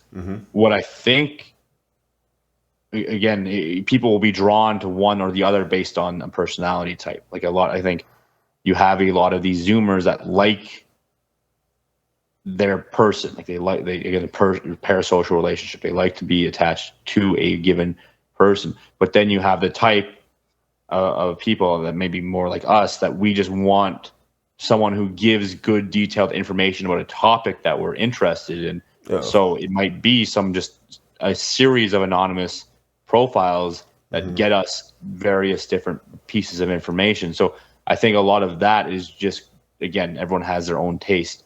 And that goes back to this devolutionary notion of having multiple ways of delivering information to people based on personal preferences, and you don't need this large centralized media conglomerate to make that happen now. Anyone can be their own media distributor. Or many. I'll ask you a psychological question. One question hot seat. Yeah. Is Charles Constantine a character? No. I've talked to you in real life. Yeah. Now, you do bring different aspects forward. But then again, you've brought most of the variety of aspects I've seen you do in real life to the show at varying points, maybe in different weights. But I had an experience the other week where I wanted to make just a stupid Telegram channel, because everyone does it. And I wanted to repost memes and stuff, but I named it NPNP's Deranged Rants. And I think it's because I had a deranged rant on my mind to do.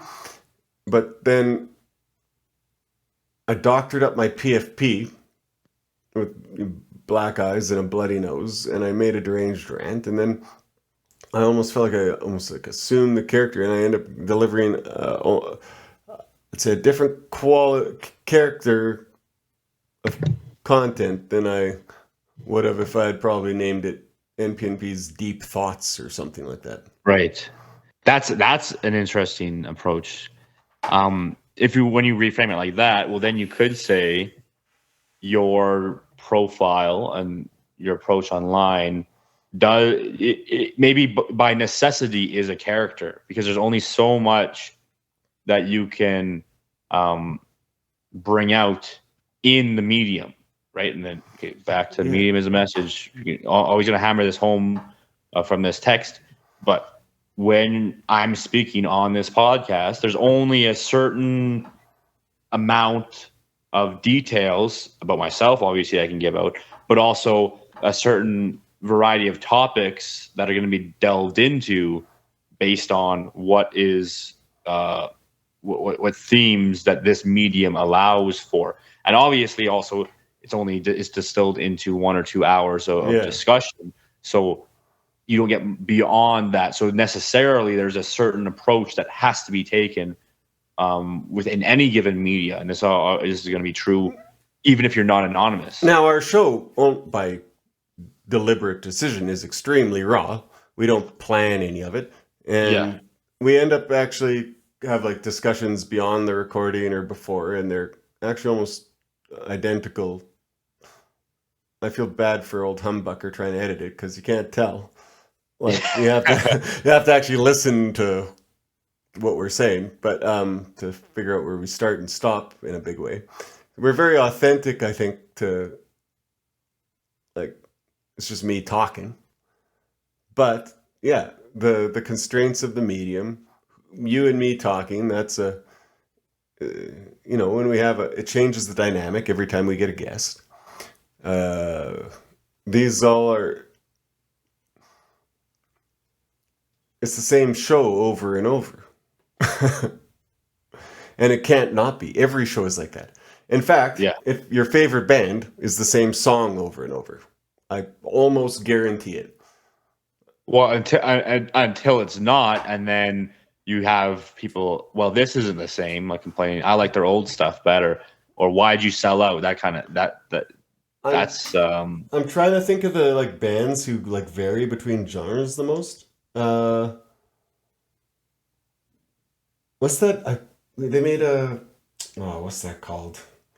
Well, Mr. Bungle comes to mind. They'll switch genres 10 times a song, but that ends up just sounding like a Mr. Bungle song. That becomes a song. Yeah, it does. It turns into like this, alternative funk. I want to like say metal. Ween. Is that the band? I don't know.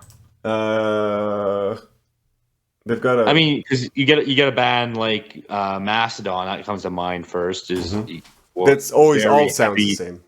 Very heavy sludge, Mm-hmm. like just slamming. And then the next album, same thing, but a little bit more melody here and there. But it's still like, this is hard. I'm headbanging. I'm gonna mosh.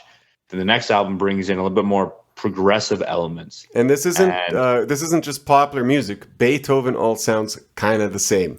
Yeah, you can tell it's Beethoven if you have an ear for this kind of thing. Yeah, Mozart, that's Handel. Whatever. Even as a band like Mastodon shifts to more progressive elements, you still know it's Mastodon. Now, if you were someone that only listened to the first of just a pure raw, and then you only listen to the latest of like a really progressive sort of like, softer sound, you might say, you don't see the connection.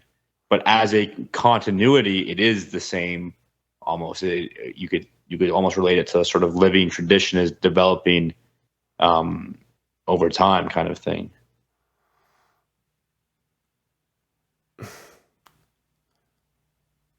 If you and me did a podcast with these PFPs, you and me talking to each other, it would always end up in this style. There's no other style it could be in. Right.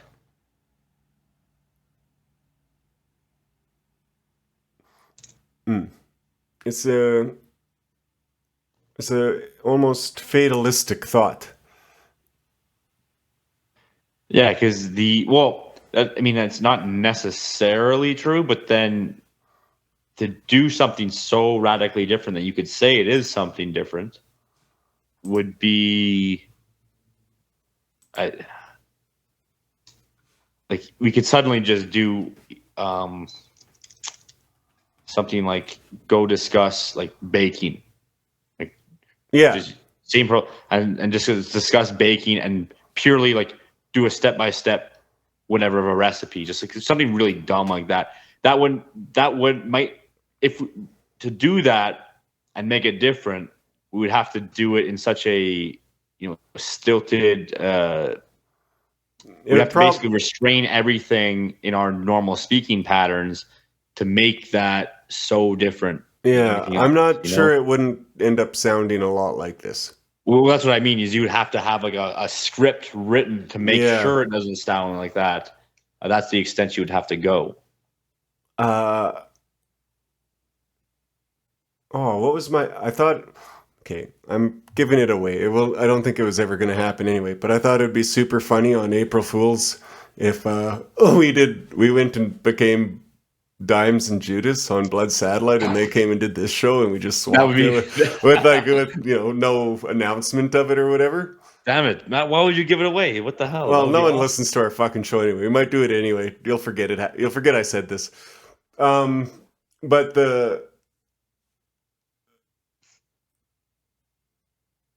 you know what? I'm just going to edit it out because we should do that. That's funny. Yeah. To dive back in, I was scrolling through the text and to kind of touch on what we were talking about earlier about the different, jumping around between different mediums. He actually has a quote on this. He says, "The method of our time is to use not a single but multiple models of exploration. The technique of the suspended judgment is the discovery of the 20th century, as the technique of invention was the discovery of the 19th." So what he's saying, kind of like what we were saying earlier, is that we don't just stick to one form now. We have all of these different approaches to various mediums. And obviously, 21st century, that's just exploded even beyond what he would have had, what it would have conceived of. And so I think there's merit in leaning into having multiple modes, multiple models of judging and exploring our informational environments. Yeah. But that flexibility is exactly what you'd expect in any electronic age. Yeah. We lived in this Sumeria or whatever, and we're etching stuff into stone tablets. They did grocery lists and stuff, right? And I don't think they were thinking like, oh, it's going to last forever, or it's etched into stone, like literally, but also not like, but also the disposability of it just is inescapable. How much data have you lost over your life? The cost of these multiple modes and this flexibility is also that it becomes ephemeral. Like electricity outside a wire just buzzes off. A lightning strikes a second, not a second even, milliseconds. I guess we're all flashes of light now. Yeah, well, that goes back into that notion of just the instantaneous info that's all present, but then fades away as quickly as it comes. And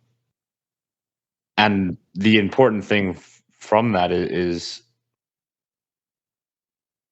you have to almost adapt to that reality to some extent. Now, I don't think it's healthy to just be engulfed in the social media, instant info, nothing is permanent, and you just jump back and forth between every little piece of data that flashes in front of your face.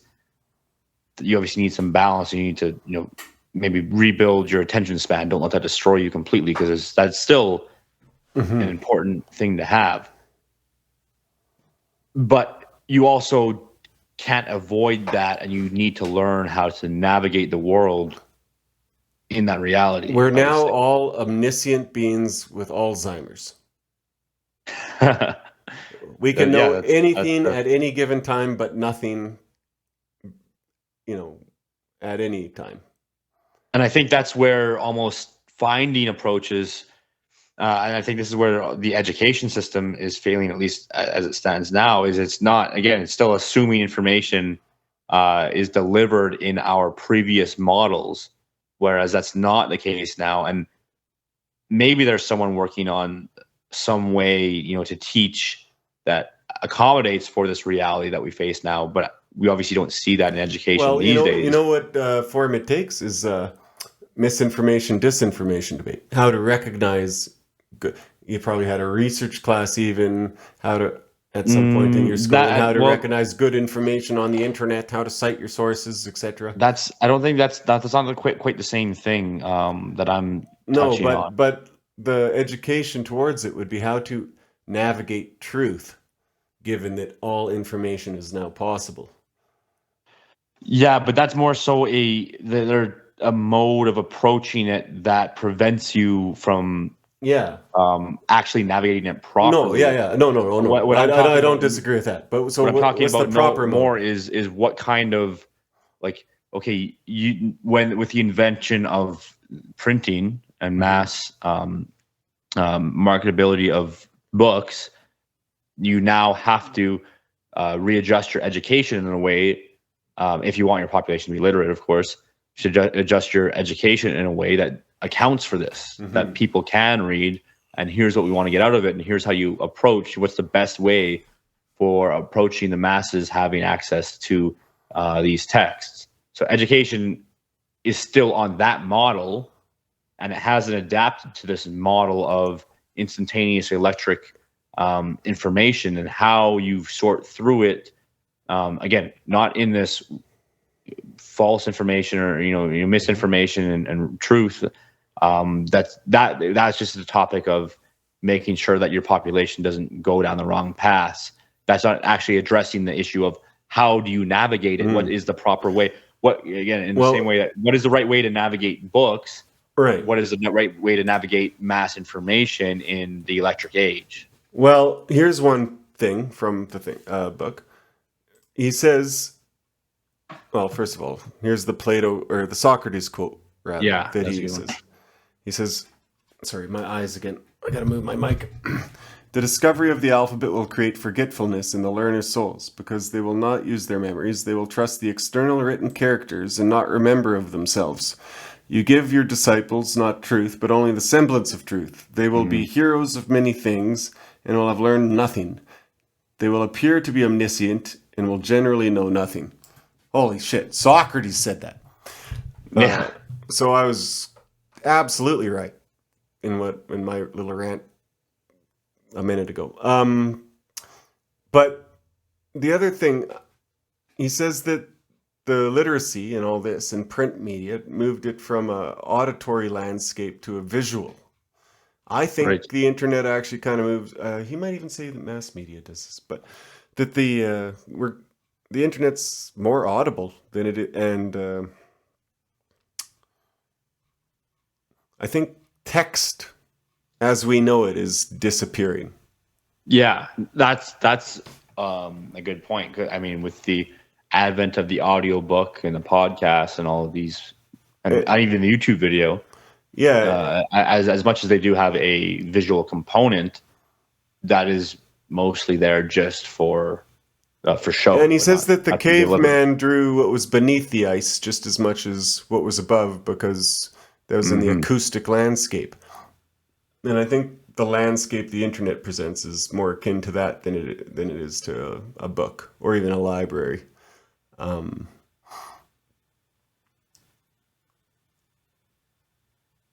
Ultimately, the internet forces us to recognize our own epistemology. It forces us to recognize the tautologies and faith items and axioms of our own epistemology. How do you know something's true or not true? When every contradictory option is presented at once. This is the fundamental question of epistemology, and it forces it right to the forefront. This current media landscape, all content aside, is forcing every single person who encounters it to examine the deepest and hardest to answer philosophical question of, why do I think something's true? Some have returned to God, many have. Some have strayed to a sort of nihilism or relativism, nothing's true, and it's just what I decide feels good. I think probably there'll be great developments in epistemology given enough time of this. actually they'll probably manifest on Earth as nations and war bands and geopolitical events as we try and sort that out. How do you prepare children for that? Well, one thing that he brings up something about amateur and professional and Faraday, and he quotes Faraday, who says, "My education was of the most ordinary description, consisting of little more than the rudiments of reading, writing, and arithmetic at a common day school. My hours out of school were passed at home and in the streets." And then, so Michael Faraday, very famous scientist, mathematician, he had no mathematical foundation. Faraday no formal... invented the tinfoil hat. But yeah, a guy who has no formal schooling beyond those basic grades, and he discovered the induction of electricity. Great founder of modern physics. In fact, what McLuhan says is his ignorance of mathematics possibly contributed to his inspiration. Mm-hmm. It possibly compelled him to develop a simple non-mathematical concept when he looked for an explanation of electrical and magnetic phenomena. And then, so the two qualities that are present, according to McLuhan, is that that made up for his lack of education. And these two qualities were fantastic intuition and independence and originality of mind. Mm-hmm. And so what he says, he brings up this dichotomy between professionalism and amateurism. Amateurism is anti-environmental. Professionalism merges the individual into patterns of total environment, whereas amateurism seeks the development of the total awareness of the individual and the critical awareness of the ground rules of society. So the amateur can afford to lose, the professional tends to classify and to specialize, to accept uncritically the ground rules of the environment. The ground rules provided by the mass response of his colleagues serve as a pervasive environment of which he is contentedly and unaware. The expert is the man who stays put. So in this discussion of amateurism, professionalism, and Faraday, what he's getting at here is that that freedom to be the amateur, to be able to seek out and develop in a way that Faraday was able to just spend time out of school in the world and developing this sort of independence and having this sort of freedom to not be tied into a strict pattern of understanding things. I think that there's some keys in that might lead us to identify how to help develop the next generations to uncover their own path in this informational or electric informational world. I have no clear or pragmatic answers on it. Maybe we'll refer back to it over time as we think of things. Yeah, I like part of it is simply, obviously, public schooling just is going to drill kids with very strict, this scientific understanding of the world, very quantitative understanding of the world, mm-hmm. That grounds them in these pure patterns. So obviously the push towards homeschooling that we see can circumvent this. It has the potential to circumvent all of this. Yes. And then you tie that in with the sort of unlimited access to information that can, if you have that amateurism, the freedom to fail as you encounter all these different spheres in the internet environment, I think that's where the potential to kind of step over and develop originality might lie. Mm-hmm. You're on to something there. where, like, how do we drill into that? I think that might take some time to uncover. Yeah. There's one more thing to hit on, given this infinity of instantaneous information and the epistemological dilemmas that it presents us with, is that a lot of people, their response to that is to encamp.